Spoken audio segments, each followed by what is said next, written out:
Good morning, church family and friends, and Merry Christmas. Welcome to First Church of Christ at Home. I'm Pastor David, and it's so good to be with you. Can you believe that Christmas Day is only 6 short days away?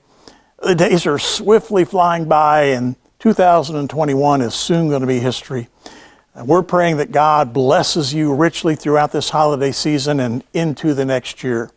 Let me take just a moment and remind you that we're going to be gathering at First Church here at the building at 6:30 p.m. this Friday evening, Christmas Eve, for a special time of worship and celebration by candlelight. We're looking forward to this special time together. I'm excited about today's service as well. In just a little bit, I'll be sharing the final message from our Christmas series, Twas the Night Before Christmas. You know, on that night before the first Christmas, people in various cities reacted in different ways when Jesus was born. Some were unaware. Some were feeling hopeless. Others were just too busy to look around and experience the birth of the Son of God. And while so many miss Christmas, I pray that this series has helped you to experience the miracle of Christmas.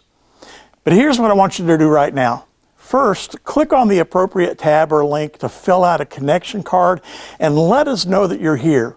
And the next, clear out your vocal cords. If there's someone there worshiping with you, point to them and say, "I love you. I'm glad to be here." And if you're on our church online platform right now, go ahead and chat it up in the chat box. I'm here to remind you that Emmanuel has come. God is with us, and He is for us, and He's got great plans for you and for this church. And so today, I just want us to lean in. Can we do that? To lean in and be reminded of who He is, that He has got a word for us this morning, and that we get to worship our great big God together. Let's lift up our voices together and worship Him right now, the one who is worthy of our praise. Glad you're here, whether you're in person or online, welcome. Let's stand and sing joy to the world together.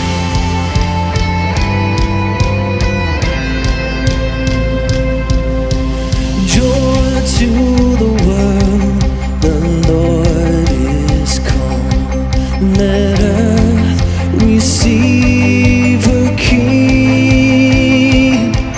Let every heart prepare Him room. And heaven and nature sing. And heaven and nature sing. And heaven and just say, we will sing, sing, sing. Joy to the world. We will sing, sing, sing. Lift your voice with me, church. Joy to the world, the Savior reigns. Let men their songs implore, while fields and flags, rocks, hills and plains repeat the sounding joy. Repeat the sounding joy. Repeat, repeat the sounding joy.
We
Behold him come, offspring of the virgin's womb. Veiled in flesh, the Godhead see. Hail incarnate deity. Pleased as man with men to dwell. Jesus our Emmanuel. Hark the herald angels sing. Glory to the newborn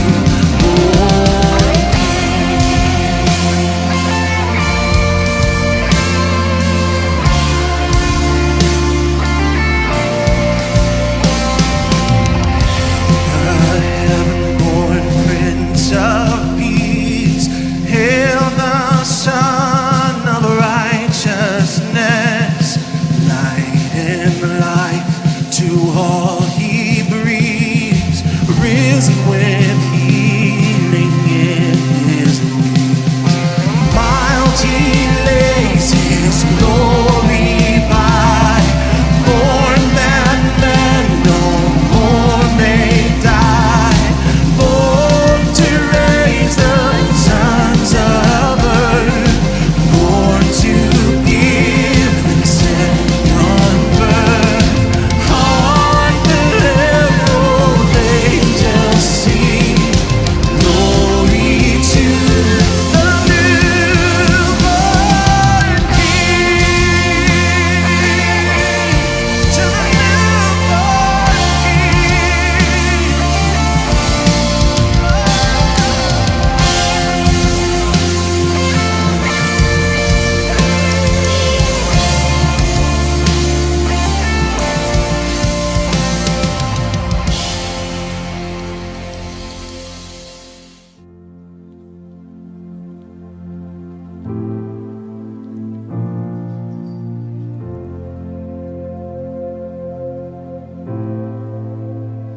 I cast my mind to Calvary, where Jesus bled and died for me. I see his wounds, his hands, his feet, my Savior on that cursed tree. His body bound and drenched in tears, they laid him down in Joseph's tomb, the entrance sealed by heavy stone. Messiah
the saints.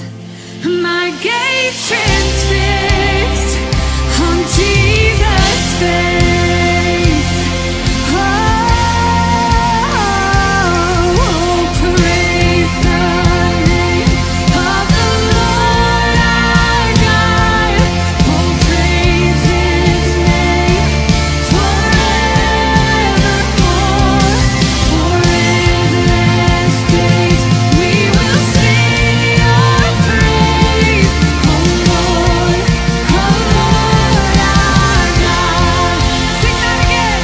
Oh, praise the name of the Lord our God. Oh, praise His name forevermore. For endless days we will sing Your praise. Oh Lord our God. Oh Lord our God. Oh, we praise Your name, Lord. Amen. Church, you can take a seat.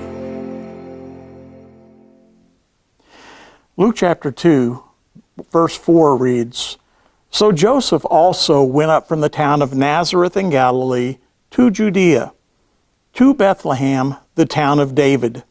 He went there to register with Mary, who was pledged to be married to him and was expecting a child.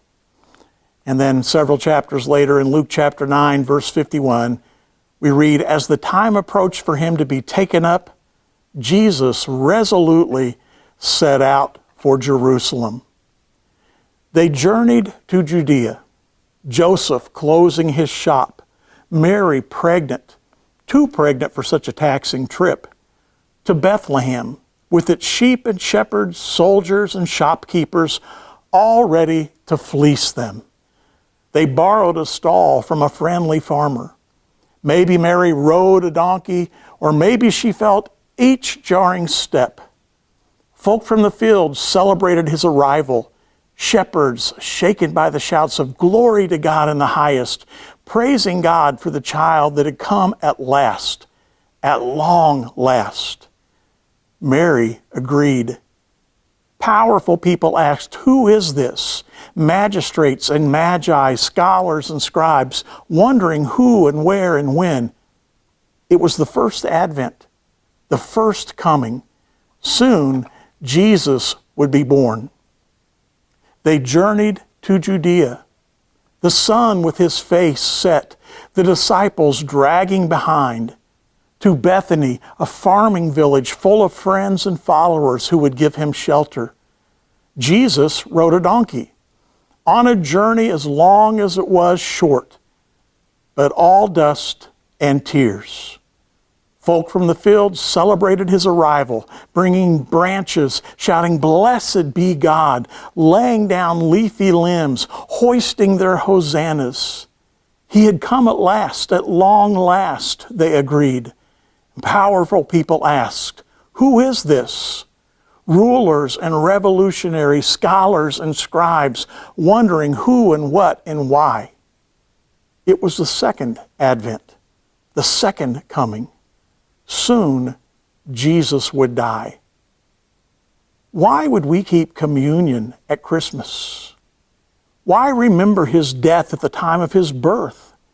Why think about the journey at the end of his life while we celebrate the one at the beginning?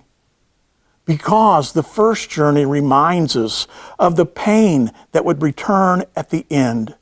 And the second journey reminds us of the purpose that was present from the very beginning.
Have you ever seen anybody riding one of these, or maybe you've ridden one yourself?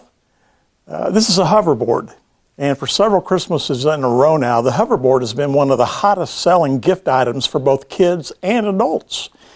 One boy recently told his buddy that he knew he was getting one for Christmas this year, and his buddy said, "Well, how do you know you're getting one for Christmas?" And his friend said, "Well, because after I go to bed at night, I can hear my dad riding it around the house." So, you don't really grow out of these things if you're a guy. And they sell one of these about every 10 seconds online. And so they've become very popular. In fact, they're so popular that it's caused a problem for government officials and for people who are trying to figure out how to regulate them in airports and parks and malls. It's really somewhat ironic that these hoverboards, as they call them, since Christmas of 2015 have become so popular.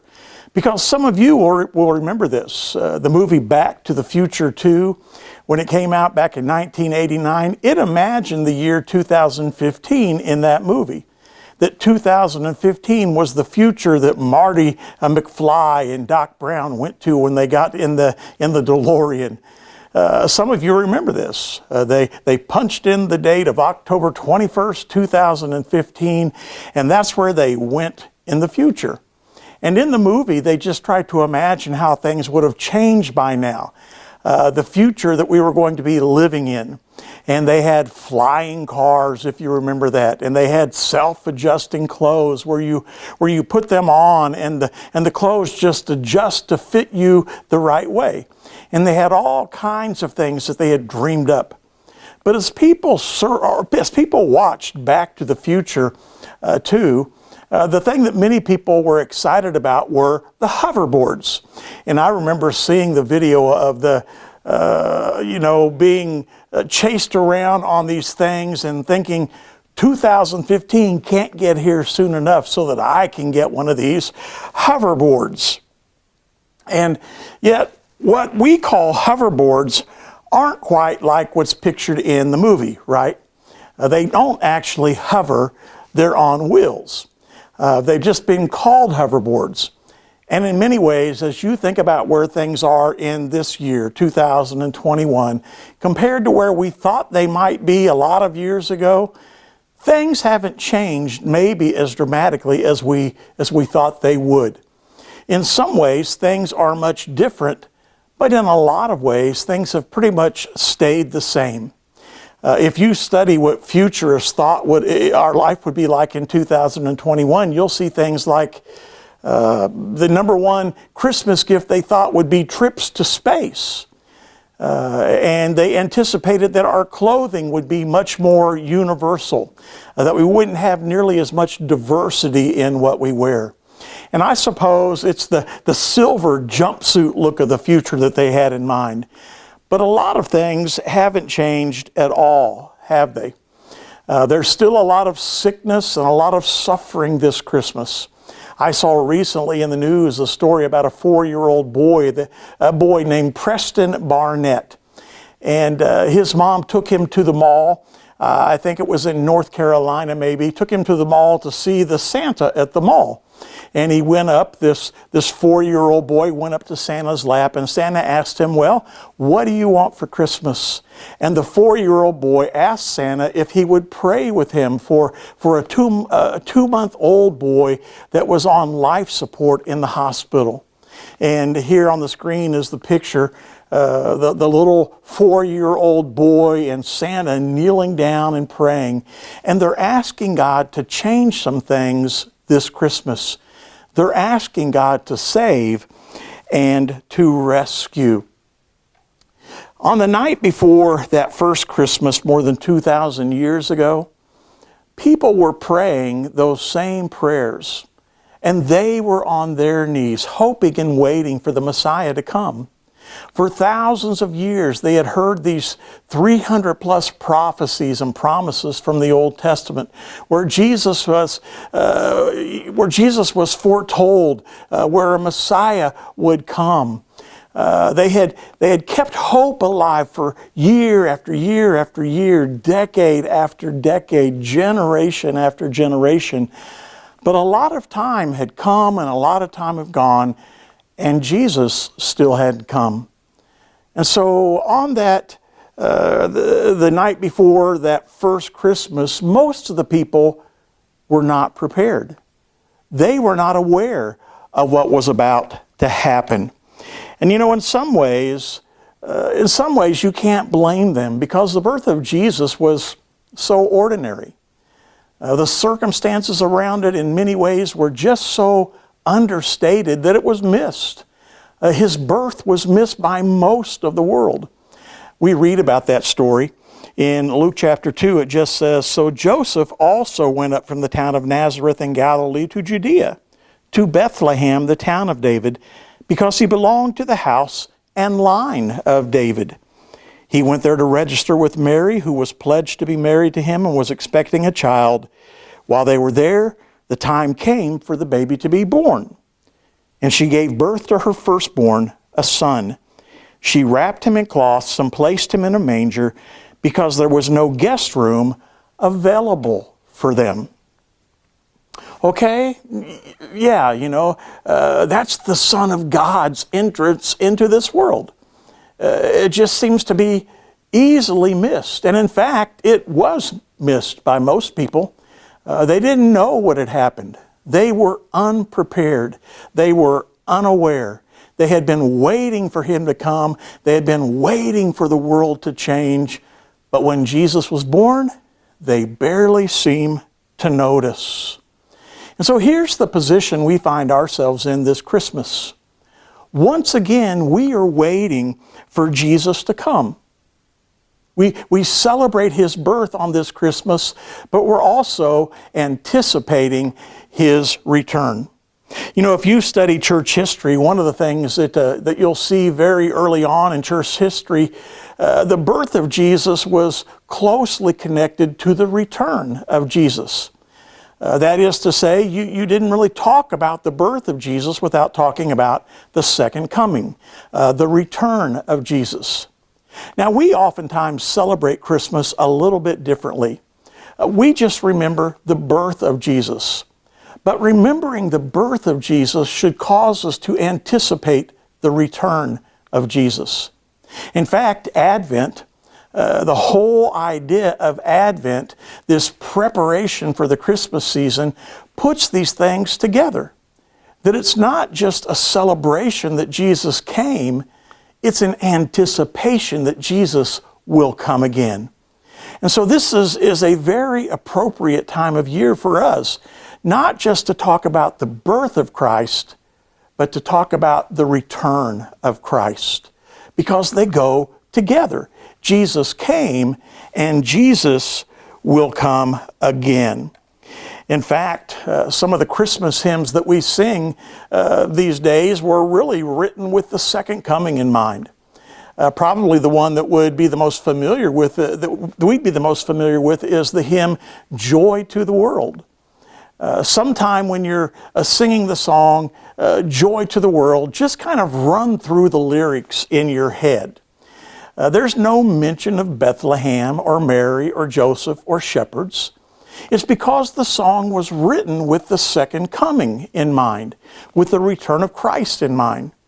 Now, we sing it, and it's fine as we celebrate the birth of Christ, but really, it was about the return of Christ. And so as we're thinking about and as we're remembering that Jesus came, then immediately our mind should also be drawn to the fact or to the truth that he will come again. And while one causes us to celebrate, the other should cause us to prepare as we anticipate his return. And so I just want to touch on a few similarities between the way Jesus came the first time and the way that he will come again. For example, when Jesus was born and when Jesus will return, both of those were appointed times. And so the Bible says in Galatians chapter 4 that Jesus was born at just the right time, or in the way it's translated, the fullness of time. when the time had fully come, meaning that this was a set aside time, that from the people's perspective, God had been running late. From the people's perspective, it had been a long time coming for the Messiah.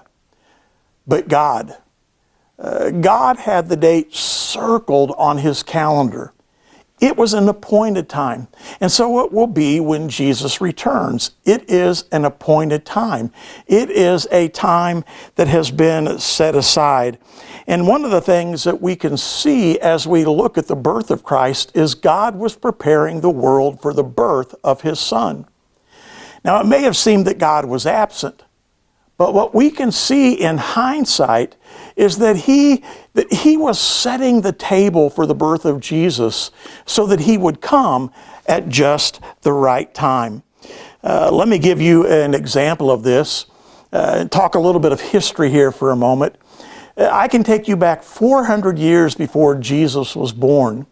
The Persian Empire was expanding and its territory started getting a little bit too close to the Greeks.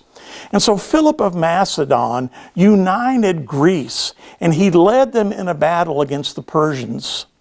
After Philip's death, his son Alexander took over. And this was about 350 years before Jesus was born.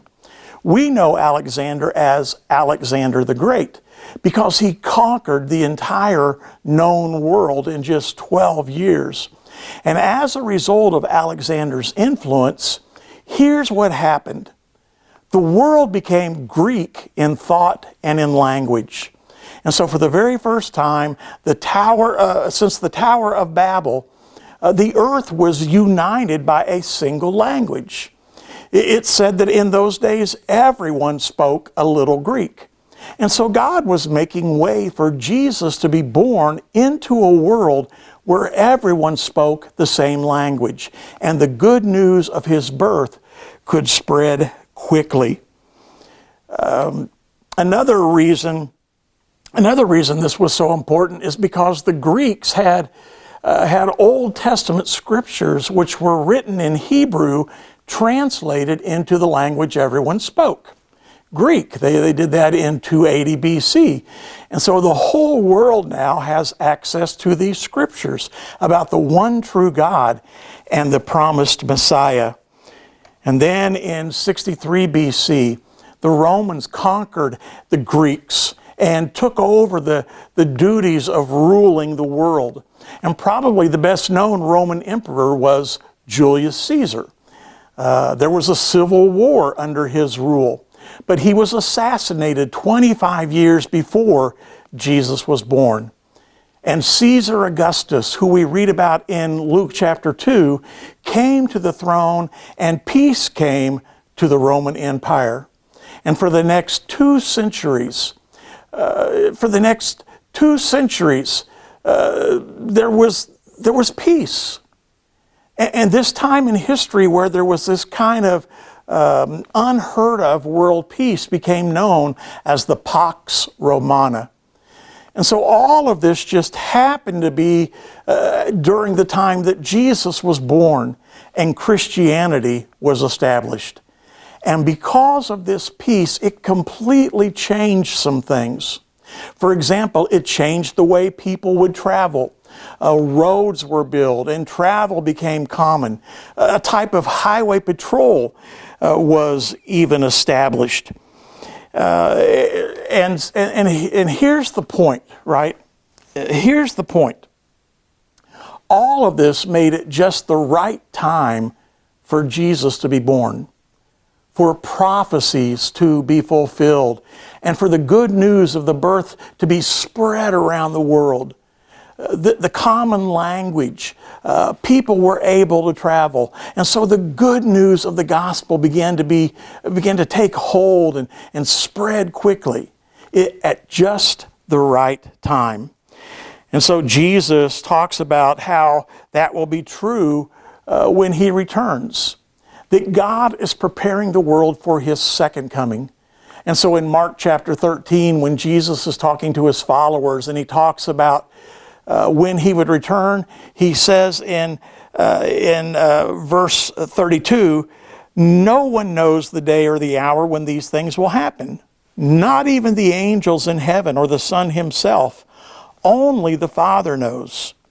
And since you don't know when that time will come, be on guard. Stay alert. And so Jesus says, look, there is an appointed time. Just as there was an appointed time for me to come, so there will be an appointed time for me to return. It's on God's calendar. And it's not on yours, it's on His. And so keep it in mind.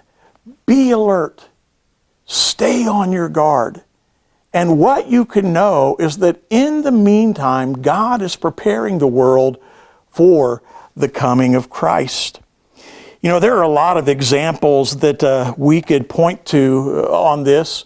Maybe a simple one would be Matthew chapter 24 verse 14, where Jesus says, the good news of the gospel will be preached throughout the entire known world, throughout the entire world, and then the end will come.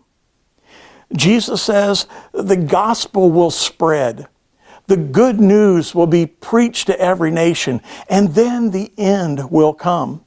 And so with the growth of the internet, with the access that people have to the gospel, with the explosion of the scriptures being translated into other languages, this is all just happening very quickly. And for the first time in history, it's our generation that has the very real possibility of seeing the Great Commission accomplished, fulfilled, seeing the gospel preached to every nation. Listen, He came, yes, but He's coming again. It is going to happen. And so we read the news about what's happening all around the world.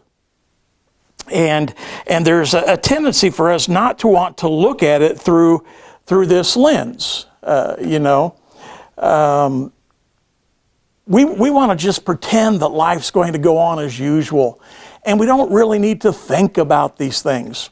I mean, it's fine if we want to talk about the birth of Jesus, but the return of Jesus?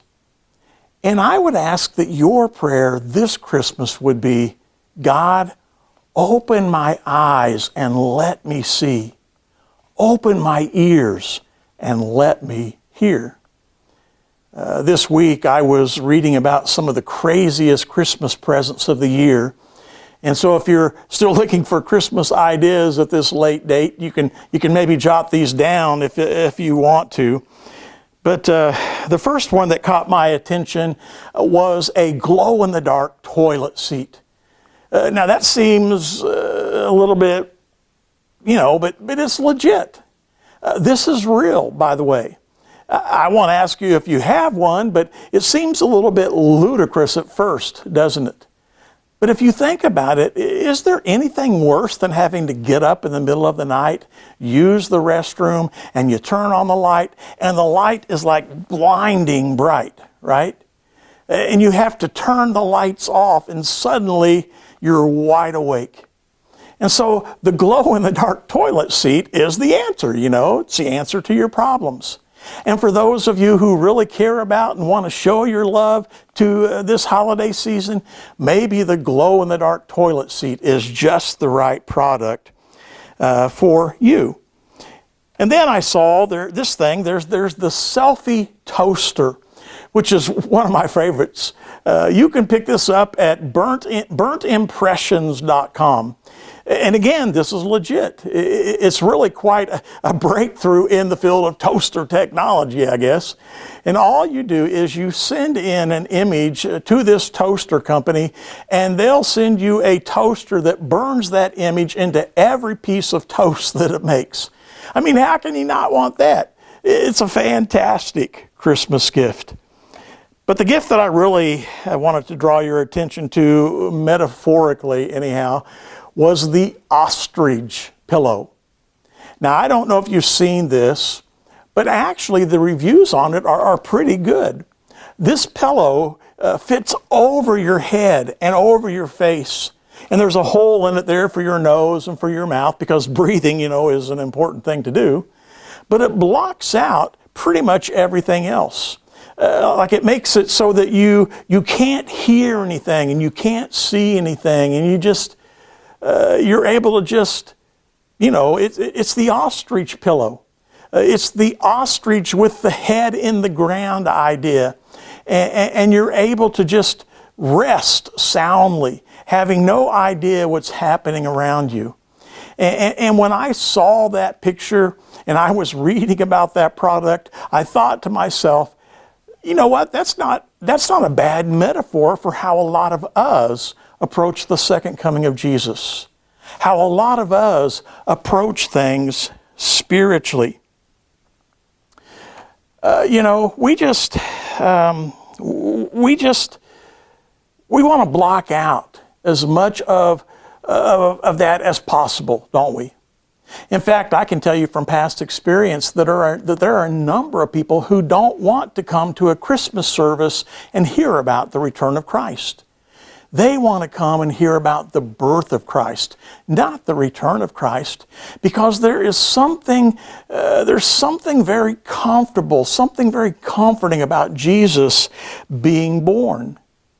But there is something very unsettling about the fact that Jesus could come again at any time. And so the Bible tells us the birth of Christ and the return of Christ, that they're similar and that they both have an appointed date. And also that many people will be unprepared. I mean, Peter talks about it in 2 Peter chapter 3, verse 10. Peter says, "But the day of the Lord will come like a thief in the night." It's like a thief in the night. The fact that it will just sneak up on people. It'll seem like just any other day. It'll just seem like another day at work, just another morning at home, another evening watching the game, just another day. But then Peter says, the heavens will disappear with a roar. The elements will be destroyed by fire, and the earth and everything done in it will be laid bare. And nobody will miss the second coming. You may be unprepared, but you will not be unaware. You will know when it happens. I think there is comfort for us in the Christmas season of associating Jesus with the manger and the stable. There's really not much to do to not like about the birth of a baby, is there? I mean, that's the way many of us are. We're very comfortable with Jesus as the baby. We kind of have the Ricky Bobby of Talladega Nights mentality, We like our little tiny baby Jesus. He's our baby Jesus, our favorite Jesus. That's the Jesus we feel most comfortable with. But when Jesus returns, He will not come as a helpless child. It will be much different. Luke chapter 12, verse 40 says, "You also must be ready, because the Son of Man will come at an hour when you do not expect Him." And so at the return of Jesus, like the birth of Jesus, many people will be unprepared. But they will be different, because on the return of Jesus, or at the return of Jesus, no one will be unaware. I was rereading the Christmas poem, the children's poem this past week. 'Twas the night before Christmas.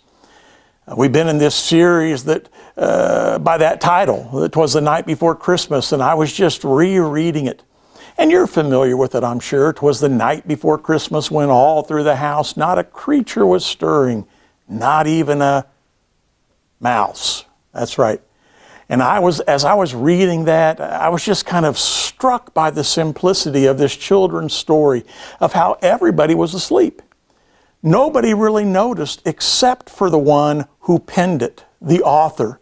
And that there were some similarities, of course, between that and the real Christmas story of Jesus' birth and how the world just wasn't aware. But when Jesus comes back, everyone will know. And so it's appropriate I mean, it really is appropriate for us as we think about Christmas and as we think about the birth of Jesus. It is appropriate for us to think about the return of Jesus and what that will be like. And so can you imagine it for just a moment? It's in the late evening, and perhaps you're kind of settling in, getting ready for bed. The TV is on, but you're not really watching anything. Your mind is kind of preoccupied with what you didn't get done during the day that's going to have to be done tomorrow. And then suddenly you hear a noise unlike any noise that you've ever heard before. It sounds like a trumpet. Really, it sounds like thousands of trumpets. And it's not coming from any one place. It's coming from everywhere. And so you hear that, and you run outside, and people have stopped their cars in the middle of the street and have gotten out of their cars. And you see the children and the adults, they've come out of their homes and into their yards, and they're all looking up. And so you join the rest of the planet in staring up to the sky, and you strain your eyes to open them wider to try to see what has never been seen before. And though it's late evening, the sky is blinding bright, and your eyes adjust to the bright lights, and you see angels filling the sky. And then just as suddenly as you heard the trumpets, they are quiet. And the angels are silent, and they all turn in the same direction, and the sky, I mean the heavens part with a roar, and Jesus has come. 1 Thessalonians 4 says that when Jesus returns, that he will descend from heaven with a shout. And in light of the fact that we are waiting for the world to change and that we are waiting for some things to be different than they are or than they have been, in light of that, I was wondering what Jesus might shout when he returns. And I thought that perhaps when Jesus returns, maybe he'll shout, maybe he will say, "No more, no more, no more pandemics. No more Parkinson's, no more heart disease, no more cancer, no more divorce, no more rejection, no more wheelchairs or pacemakers, no more radiation, no more chemotherapy, no more terrorist attacks, no more school shootings, no more anxiety medication, no more middle of the night phone calls, no more crosses along the side of the road, no more child abuse, no more rape, no more coughs and colds, no more flu shots, no more acne, no more love handles, and no more saddlebags, and no more cottage cheese thighs, and no more double chins, and no more body odor, and no more deodorant. No more deodorant stains, no more shaving or waxing or plucking, no more yelling or fighting, no more traffic or road rage, and no more addictions or drama, no more hormones or crash diets, no more spandex or Spanx, no more gossip, no more stubbed toes, no more embarrassing moments.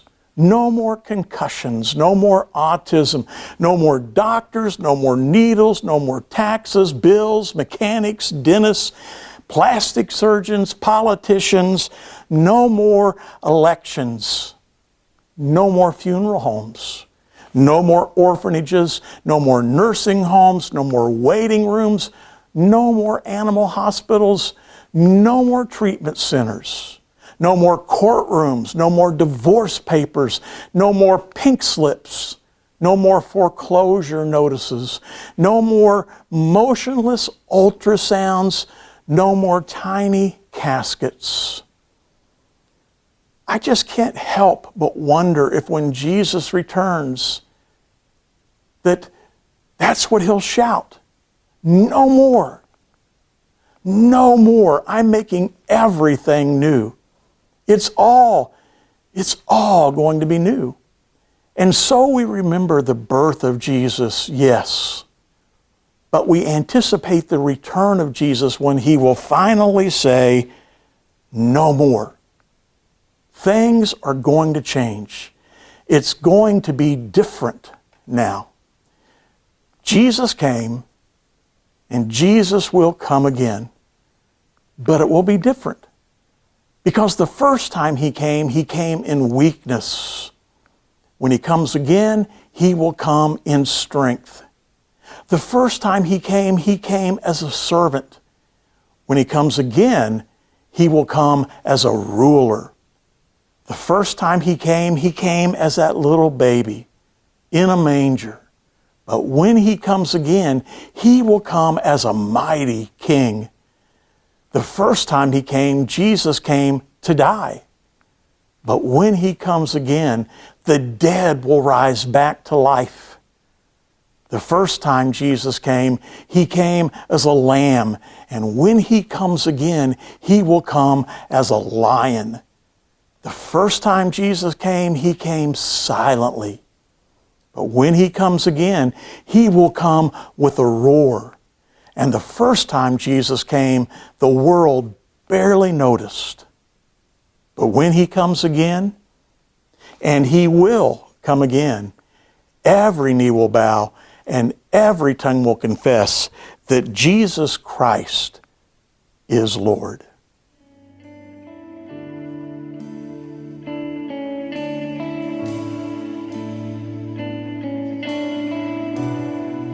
Let's sing this out. Even when I don't see it, you're working. Even when I don't feel it, you're working. You never stop working. You never stop working. Even when I don't see it, you're working. Even when I don't feel it, you're working. You never stop working. You never stop working. Even when I don't see it, you're working. Even when I don't feel it, you're working. You never stop working. You never stop working. Even when I don't see it, you're working. Even when I don't feel it, you're working. You never stop working. You never stop working. Even when I don't see it, you're working. Even when I don't feel it, you're working. You never stop working. You never stop working. Even when I don't see it, you're working. Even when I don't feel it, you're working. You never stop working. You never stop. You are waymaker, miracle worker, promise keeper, light in the darkness. My God, that is who you are. Oh, you are waymaker, miracle worker, promise keeper, light in the darkness. My God, that is who you are. Oh, that is who you are. That is who you are. That is who you are. That is who you are. That is who you are. That is who you are. That is who you are. That is who you are. Oh.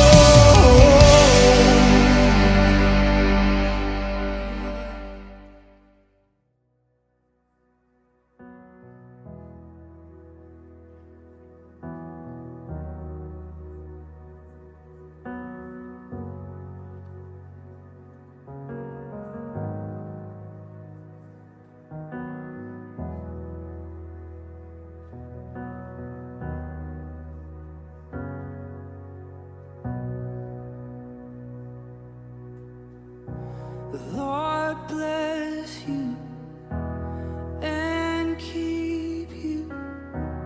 Make his face shine upon you and be gracious to you. The Lord turn his face toward you and give you peace.